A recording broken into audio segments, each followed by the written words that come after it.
Pour l'exercice suivant, on va commencer à se mettre sur le calque béton. Le calque est ici. Je vais donc tracer une polyligne. Je pourrais faire pareil avec des lignes, hein, c'est pour vous montrer l'enchaînement des tracés. Hein, voilà. Donc, polyligne. Polyligne, spécifier le point de départ. Bon, je vais me mettre, comme là je vais être un petit peu plus court, et un petit peu, voilà, je vais me mettre ici par exemple. Paf. Et il me demande la largeur. Je vais déjà spécifier la largeur, et la largeur, je vais indiquer 0.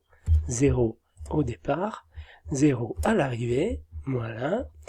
La longueur, je vais mettre, pour commencer, 2,65, entrée, puis je vais descendre. Hein, je vais descendre et je vais lui indiquer 2,75, entrée, puis je vais revenir sur la gauche, je vais lui indiquer 1,40, 1,4, voilà, puis je vais remonter, je vais lui indiquer 1, voilà, puis je repars sur la gauche et j'indique 1,25, entrée, et là soit je vais rejoindre le point de départ, soit ici j'ai l'outil clore. Si j'appuie sur clore, poum, il va fermer de lui-même le tracé. Voilà. Donc là, j'ai tracé ce que je voulais ici. Hein, voilà.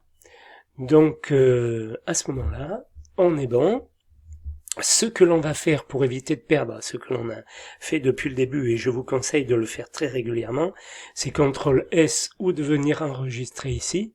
Hein, soit vous enregistrez là, et comme ça vous sauvegardez votre exercice. Je vous conseille vivement de le faire, parce qu'au cas où il y aurait une panne de batterie sur votre ordi, ou une panne d'électricité, ou quoi que ce soit, vous perdriez tout votre travail. Donc, voilà, très important de faire des sauvegardes très très fréquentes, chaque fois que, enfin moi je dirais toutes les 5 minutes, hein, voilà.